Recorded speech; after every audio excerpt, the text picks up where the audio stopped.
శ్రీమాత్రే నమ. జయ గురు దత్తాత్రేయ నమ.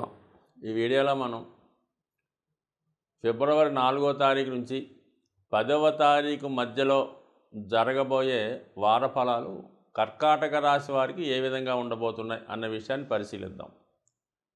ముఖ్యంగా కర్కాటక రాశి వారికి ఈ వార ప్రారంభంలో దశమ స్థానంలో ఉన్నటువంటి గురువు భరణి నక్షత్రం మీదకి మారుతున్నాడు.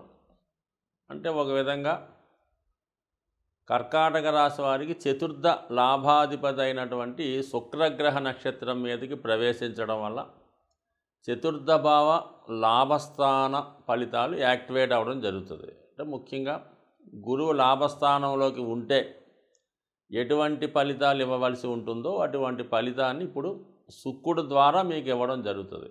అంటే చతుర్థ భావం గృహం, వాహనం, మాతృ సౌఖ్యం, అలాగే సంతోషకరమైనటువంటి వాతావరణం, విద్యా సంబంధించిన విషయాలు, ప్రశాంతమైన జీవితం మీకు రావడం జరుగుతూ ఉంటుంది. సో అలాగే గృహంలో ఆధునిక వస్తువులు సమకూర్చుకుంటారు. శుభకార్యాలు లాంటి గృహంలో జరుగుతుంది. కొంతమంది వారి అక్కడ స్థాయిని బట్టి గృహం కొనుక్కోవడం కానీ, ఒక మంచి ఆధునిక సౌకర్యాలు కలిగినటువంటి గృహంలోకి మారడం కానీ జరిగే అవకాశం ఉంది. లాభస్థానం శుక్రుడు కాబట్టి మరి గురువు శుక్రుడు ఇద్దరు లాభస్థానంలో ఉండే ఫలితాన్ని ఇవ్వాలి కాబట్టి మీకు కంపల్సరిగా ఆర్థిక పరంగా ధన సహకారం లభిస్తుంది. ముఖ్యంగా మాతృ వర్గీయుల నుంచి తల్లిగారు అవ్వచ్చు, సిస్టర్స్ అవ్వచ్చు, వారి ద్వారా, అలాగే గురువు సంబంధించిన వ్యక్తుల ద్వారా మీకు ఆర్థిక సహకారం అందిస్తుంది. గతంలో మీరు పడిన కష్టానికి తగిన ప్రతిఫలం ఈ సమయంలో లభించడం జరుగుతుంది. నిజాయితీగా న్యాయసమ్మతంగా ఉండే అవకాశం ఉంది. మొత్తం మీద ఆర్థిక సమస్యలు ఇంచుమించుగా రాబోయే 2 నెలల పాటు చాలా అనుకూలంగా ఉంటాయి ఈ రాశి వారికి. ఇక శుక్రుడు మరి 6వ స్థానంలో సంచరిస్తూ ఉంటాడు. ఈ వారం అంతా కూడా 6వ స్థానంలో ఉండడం వల్ల ఒక విధంగా మీకు తల్లి తరపు బంధువుల నుంచి సౌకర్యం లభిస్తూనే వాటి నుంచి విరోధాలు కూడా వచ్చే అవకాశం ఉంది. దగ్గర బంధువులతో, స్త్రీలతో, లేదంటే అత్తవారి బంధువులతో విరోధాలు రావడం, మనస్పర్ధలు రావడం జరిగే అవకాశం ఉంది. సో లేదా మీ కుటుంబంలో ఉన్నటువంటి స్త్రీలకి అనారోగ్య సమస్యలు లాంటివి కూడా వచ్చే అవకాశం ఉంది. మొత్తం మీద మాత్రం బంధు విరోధాలు, అనారోగ్య సమస్యలు మీ కుటుంబ సభ్యులకి ఏర్పడే అవకాశం ఉంది. మీకు కూడా కొంతవరకు స్త్రీలతో జాగ్రత్తగా వ్యవహరించాలి. అయితే 5వ తారీఖు ఫిబ్రవరి తర్వాత కుజగ్రహం 7వ స్థానంలోకి తన ఉచ్చస్థానంలోకి మారుతూ ఈ రాశి వారికి రుచిక మహాపురుష యోగం అనే పంచమహాపురుష యోగాన్ని ఏర్పడడం జరుగుతుంది. అక్కడ ధనాధిపతితో కలుస్తాడు అన్నమాట. ఎప్పుడైతే ఈ లగ్నానికి యోగకారకుడైనటువంటి కుజుడు ధనాధిపతి రవితో కలిసి 7వ స్థానంలో ఉన్నాడో ప్రభుత్వ ఉద్యోగులకి పదవిలో అభివృద్ధి రావడం జరుగుతుంది. అంటే సప్తమం దశమాతు దశమ స్థానం అవుతుంది అన్నమాట. ఒకవేళ అభివృద్ధి రావాలంటే సప్తమం కూడా బలంగా ఉండాలి. సో ఇక ప్రభుత్వ పథకాలు మీకు అనుకూలంగా రావడం జరుగుతుంది. అంటే ప్రభుత్వ ధనాన్ని అనుభవించే యోగం జరుగుతుంది.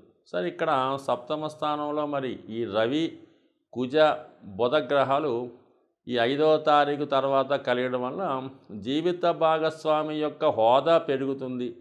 భార్యాభర్తల మధ్య ఈగో క్లాషెస్ వచ్చే అవకాశం ఉంది. అంటే నువ్వు గొప్ప అంటే నువ్వు గొప్ప అనుకోవడం అని, అసలు భార్య గురించి భర్త ఏమీ పట్టించుకోవడం లేదన్నటువంటి నింద కూడా ఈ సమయంలో వచ్చే అవకాశం ఉంది. మొత్తం ఏంటంటే వృత్తిలో అధిక ఒత్తిడి వల్ల భార్యాభర్తల మధ్య ఉన్నటువంటి కొంత అనురాగ ఆప్యాయతలు తగ్గే అవకాశం ఉన్నది. సో అలాగే మీ యొక్క ప్రత్యర్థులు మీపై డామినేట్ చేసే అవకాశం ఉన్నది. సో ఇది ఈ విధంగా ఉండే 8వ స్థానంలో శని భగవానుడి యొక్క సంచారం, తృతీయంలో ఉన్నటువంటి కేతువు మిమ్మల్ని అధిక శ్రమకి గురి చేసే అవకాశం ఉంది. అనవసర ప్రయాణాలు, వృధాగా కాలాన్ని గడపడం, టోటల్గా మనీ వేస్ట్ అవ్వడం జరిగే సూచనలు ఉన్నాయి. ఈ 2 షష్టాష్టక స్థితి వల్ల వృత్తిలో ఆటంకాలు ఏర్పడుతూ ఉంటాయి. అనవసర ఇన్వెస్ట్మెంట్స్, అనవసర కార్యక్రమాల వల్ల కాలం వృధా అయ్యే అవకాశం ఉంది. అయితే గురువు దశమ స్థానంలో ఉండడం, భరణి నక్షత్ర ప్రవేశం, వృత్తిలో పెద్దవారి సహకారంతో, గురువుల సహకారంతో అనుకూలంగా ఉంటుంది. ఇది ముఖ్యంగా కర్కాటక రాశిలో ఉన్నటువంటి స్త్రీలకి అత్యంత అనుకూలమైనటువంటి స్థితి. అటు వివాహ సంబంధించిన విషయాల్లో కానీ, ఉద్యోగ ఆరోగ్య సంబంధించిన విషయాల్లో అనుకూలత ఏర్పడే అవకాశం ఉంటుంది. కాబట్టి సాధ్యమైనంత వరకు ఈ మార్పు మరి స్త్రీలకి విలువైన బంగారు ఆభరణాలు, గృహ సౌకర్యం లాంటివి ఏర్పడడం, కొంతమందికి వాహన సౌకర్యం కూడా కలగవచ్చు. ఎందుకంటే దశమంలో ఉన్నటువంటి శుక్రుడు, అంటే శుక్ర నక్షత్రంలో ఉన్నటువంటి గురువు చతుర్థ భావాన్ని వీక్షించడం వల్ల కంపల్సరీగా ఈ సమయంలో ఈ స్త్రీలు ఎవరైతే ఉన్నారో వాళ్ళు రుణం ద్వారా సొంత గృహాన్ని కానీ, వాహనాన్ని కానీ కొనుక్కునే అవకాశం ఉంది. అయితే కొన్ని తర్జన భర్జనలు, కొంత మాట పట్టింపుల తర్వాత ఏదైనా కుదురుతుంది తప్ప అంత సునాయాసంగా కుదిరే అవకాశం లేదు. కానీ అతి ప్రయత్నం మీద మీరు అనుకున్నది సాధించే అవకాశం ఉంటుంది. బట్ ఏదైనా ఈ రాశివారు మరి ఈ వారం అంతా కూడా లక్ష్మీదేవి అనుగ్రహం కోసం, అంటే ఒక విధంగా కర్కాటక రాశి వారికి లక్ష్మీదేవి అనుగ్రహించినంతగా ఏ అనుగ్రహం కూడా అనుగ్రహించే అవకాశం లేదు. ఎందుకంటే మరి చతుర్థ లాభాధిపతి అన్ని శుక్రుడు, ఆ శుక్రుని అధిదేవత అయినటువంటి అమ్మవారిని మరి శ్రీ సూక్తం ద్వారా కానీ, లక్ష్మీ అష్టోత్తర స్తోత్రంగా కానీ, కనకదార స్తోత్రం వల్ల కానీ రెగ్యులర్గా ఒకే టైంలో పారాయణ చేయడం వల్ల, అది నమ్మకంతో చేస్తే 100% అతి శీఘ్రంగా అమ్మవారి యొక్క కృపతో మరి ఈ వారం ఈ రాశివారు కొంత ఏదో ఒక స్థిరాస్తితో వాహనం ఏర్పరచుకునే అవకాశం ఉంటుంది. సాధారణంగా ఈ వార ఫలాలు, మాస ఫలితాలు చెప్పేటప్పుడు కొన్ని అద్భుత యోగాలు రావడం జరుగుతుంటుంది, కొన్ని ఇబ్బందులు చెప్పడం జరుగుతూ ఉంటుంది. సో ఏదైనా మన యొక్క జన్మ జాతకంలో జాతక పీఠిక మీద ఉన్నవి మాత్రమే ఈ గోచారరీత్యా రావడం జరుగుతుంటుంది. జన్మజాతకంలో లేనివి గోచారం ఎట్టి పరిస్థితుల్లో కూడా ఇచ్చే అవకాశం లేదు. సుమారు ఏదో ఈ మేషరాశి వారికి లాభంలో శని ఉద్యోగం వస్తుంది అనుకుందాం, కానీ వాడి జన్మజాతకంలో కూడా అది రాసి పెట్టి ఉంటేనే శని భగవానుడు ఇవ్వగలుగుతుంటాడు. సో వాడి జాతకంలో వివాహ యోగం లేదు, అసలు వాడి జీవితంలో వివాహ సౌఖ్యం లేదనుకుందాం, వాడికి గురువు సప్తమంలోకి వచ్చినా రాదు, గురువు లగ్నంలోకి వచ్చినా రాదు. అంటే మొత్తం మీద గోచారం అన్నది ఏంటంటే జాతకంలో ఉన్నవి అమలు పరుస్తూ ఉంటాయి. అవి మంచా చెడ్డ, ఎక్కువ తక్కువ అన్నది కూడా ఈ గ్రహాలు నిర్ణయిస్తుంటే తప్ప అసలు జన్మజాతకంలో లేనిది గోచారం ఎట్టి పరిస్థితుల్లో కూడా ఇవ్వదు. సో అందువలన ఏంటంటే దాన్ని జన్మజాతకం ఇంపార్టెంట్. కాబట్టి ఏవైనా దీర్ఘకాలిక సమస్యలు లాంటివి ఉన్నవాళ్ళు, ప్రస్తుతం జాతకం కరెక్ట్గా లేదు, జీవితం కరెక్ట్గా నడట్లేదు అనుకున్న వాళ్ళు ఖచ్చితంగా ఒక మంచి జ్యోతిష్కుని సంప్రదించి నియమాలు పాటించాలి. ప్రస్తుతం కుంభరాశి అనుకుందాం, ఏలినాటి శని ఉంది అక్కడ, చంద్రుడు ఉన్న వారికి కుంభరాశిలో చంద్రుడు ఉంటే వాడికి కుంభరాశి జన్మశని నడుస్తుంది. మరి అందరికీ ఆ ప్రభావం ఉండదు. కొంతమంది జాతకంలో చంద్రుడితో పాటు గురువు కలిసి ఉండొచ్చు, వాడికి ఒకలా ఉంటుంది. చంద్రుడితో పాటు శుక్రుడు కలిసి ఉండొచ్చు, వాడికి ఇంకో విధంగా ఉంటుంది. ఈ విధంగా కొంతమందికి ఆ చంద్రుడి పైన గురువు దృష్టి ఉండొచ్చు, వాడికి కూడా ఈ ప్రభావం తగ్గుతూ ఉంటుంది.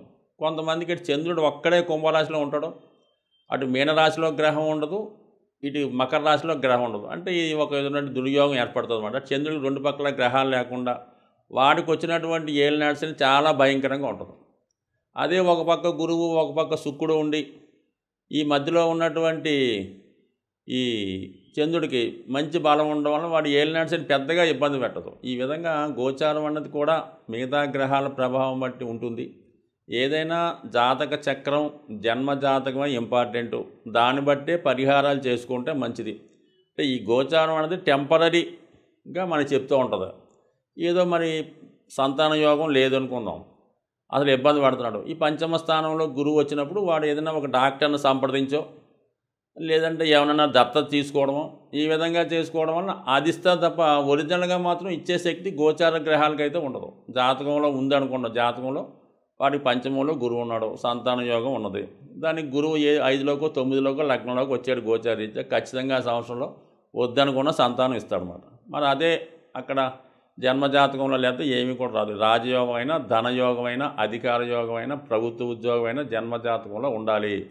ఈ గోచారంలో వచ్చినటువంటి ఎట్టి పరిస్థితిలో కూడా జాతకంలో లేని ఇవ్వడం జరగదు. కేవలం దీన్ని ఒక సింపుల్గా తీసుకోవడం మంచిది. మంచన్నా చెడన్నా దీన్ని కొద్దిగా తీసుకొని మనం దాని ప్రకారం ఫాలో అయిపోవడం మంచిది. ఏదన్నా ఒక వ్యాపారం ప్రారంభిస్తున్నాం, అప్పుడు గోచారీత్యా ఏలినాడు శని ఉంది ఇప్పుడు వద్దు మంచిది కాదు ఇలాగ నిర్ణయాలు తీసుకోవడానికి అనుకూలంగా ఉంటుంది తప్ప ఇదే మెయిన్ అనుకుంటే మాత్రం అది పొరపాటు అవుతుంది. బట్ ఏదైనా జన్మజాతకం ఇంపార్టెంట్, దాని దశలు నవాంశ దశాంశ 16 చక్రాలు ఉంటాయి. అలాగే 16 రకాల దశలు పరిశీలించవలసి ఉంటుంది. అనేక రకాల పరిశోధిస్తే తప్ప జాతకుడికి అసలు ఏంటా అన్నది చెప్పడం కష్టమవుతుంది. దాన్ని కట్టి ఏదన్నా జన్మజాతకం ఇంపార్టెంట్, ఈ గోచారం అనేది సింపుల్గా తీసుకోండి. బట్ ఏదైనా కొన్ని కాలానుగుణంగా జనరల్గా జరిగే విషయాలు మేము చెప్తుంటాం కాబట్టి చాలా వరకు జరగచ్చు, జరగకపోయినా పెద్ద ఇబ్బంది పడక్కర్లేదు. స్వస్తి.